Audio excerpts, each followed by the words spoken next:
Hi BookTube! So I noticed that today is January 22nd and I have yet to talk about any of the books I've read so far this month. So I'm kind of going to do a mid-month check-in and just talk about some of my favorite books and what I've been up to.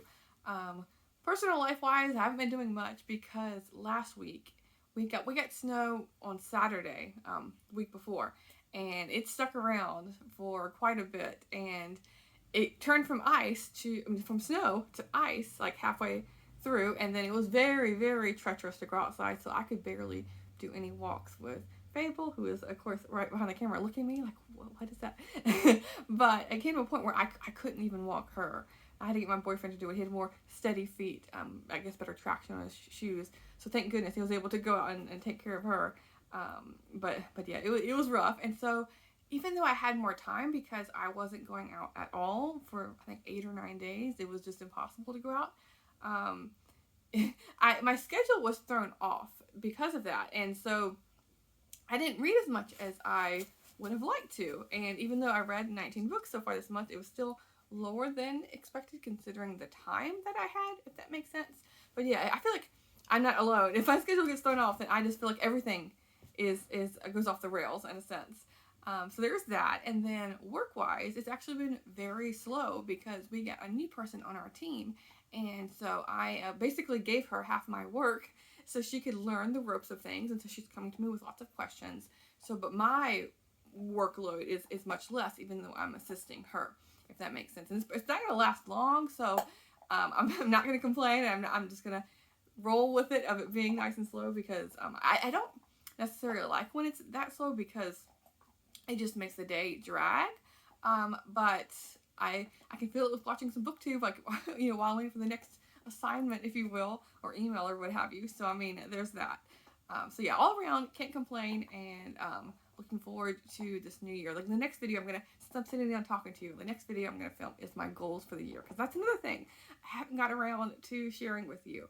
And then I guess the third thing I'll talk about is before I sat down to film today, I mentioned in a previous video that for February, along with reading the Little House books for the Little House Readathon, I'm going to be doing like a February favorites. I've gone through quite a few booktubers who have posted their list of favorites from, not February, favorites from 2023. And so I wanted to select like one book from a variety of booktubers, commenters, what have you. So again, I'll just mention here in this video, if you're a commenter and you don't make booktube videos and you have like a favorite book in mind that that's on your like favorites of the year, then please feel free to leave it in the description in the comments below, and then I will be sure to include it on my TBR for February.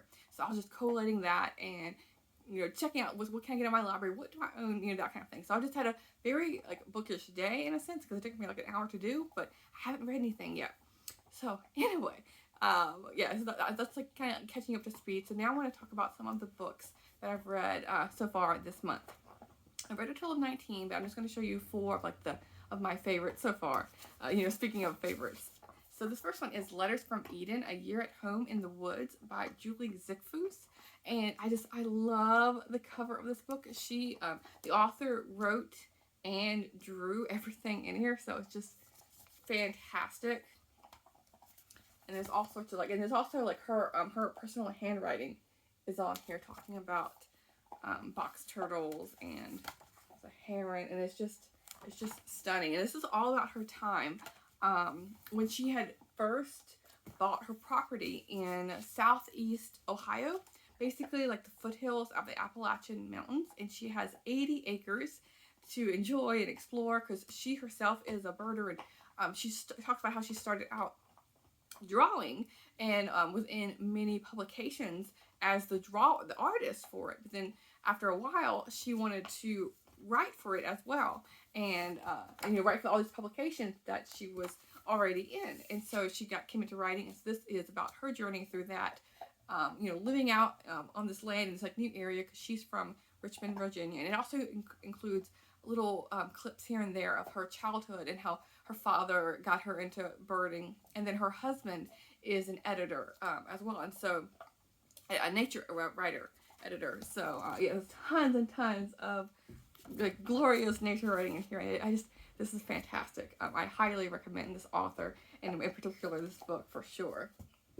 Another favorite is Winter, Notes from Montana by Rick Bass. I read this last week when it was snowing and super cold outside, and this is about his journey of going from Texas and Mississippi after college, going all the way to Montana. Him and his girlfriend at the time knew that they didn't want to stay in Texas and Mississippi. They wanted to get up to where it's colder, and well, not colder, but going to the west. So they drove all over the place.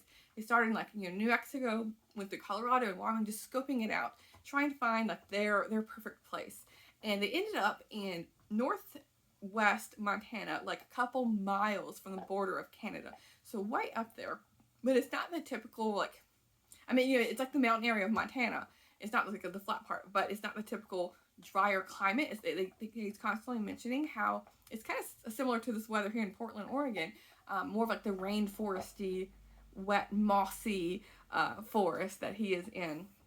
And it was really interesting to see how he's talking about slowing down in life and not needing and being bothered by the busy lifestyle of the city. And then the city that he is near to, it's a couple thousand people. So even that, he's oh, it's too much for me sometimes. It seems to me he, it's really isolated. And so it's hard for him just to reacclimate himself to going to do laundry and things like that. But he just, really appreciates the nature and just the opportunity that he has. Because he, unlike this author who owns 80 acres of her land, he does not, at least at the time of this writing, because he is renting a property, and he's forever grateful for that, it seems. And so, and his girlfriend is an artist, and so she's doing lots of drawing. He's getting into writing and he's trying to sustain their lifestyle, picking up lots of wood from the leftover wood that is from the big lumber companies that come in. So he's the remaining twigs and the trees that were cut down to get to bigger trees, that kind of thing. And so it was a very interesting book, and I think this is one of, if not the very first book that Rick Bass has written. I've read a couple of his books, but yeah, it was interesting to see a backstory of his life. And then going to some fiction books, Ramona and Her Mother by Beverly Cleary was one of my favorites so far. I read this with a group of people, and it was really nice to chat about this book, and this is a reread for me. And I remember looking back when I read the series for the first time, I really liked Ramona and Her Father and Ramona and Her Mother. But it's the father in particular, but I really like this one as well, because you just the bond that they have, and how as kids growing up, when you see for example, you see your parents fighting, and you think it's the end of the world, and oh my goodness, they're gonna get a divorce, even if it's just one simple fight. So that the parents in here are fighting about their grandmothers, basically comparing the different upbringings that they had. And I really like Beverly Cleary's writing. I feel she's a really good children's author because she really understands and get into the mindset of a child.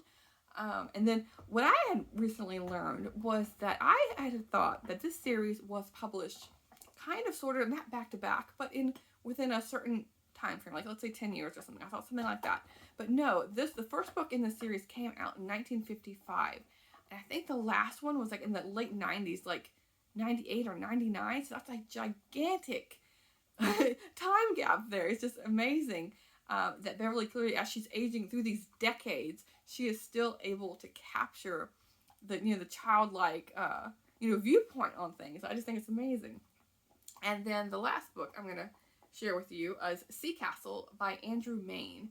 And this cover doesn't tell the series name, but it's set in Florida, where there is a detective that's a diver for the police department, because in Florida there's lots of oceans and river and gulfs and canals and whatnot, and lakes, and so there's lots of opportunity where things can be thrown in there, whether it's a weapon or a car runs into it, or a person is found dead. There's lots of opportunities where that skill is needed. And so the series starts out with her, assisting the police, until now she's brought into her own underwater investigative unit, I think is what it's called.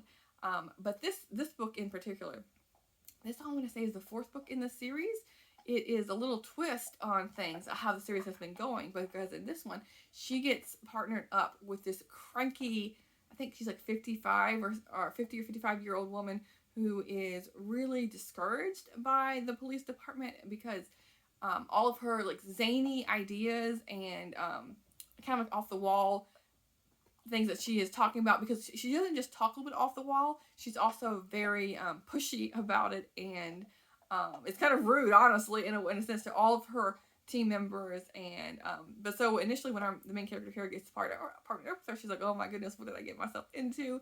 But eventually it all works out, of course, and I really like that dynamic. So this was for sure is a standout book for me. And I've read several books by Andrew Main, and I really like this series in particular. I wish I could remember the name of it, but it's not saying it anywhere on here. It just says Wall Street Journal's best-selling series. So there you go.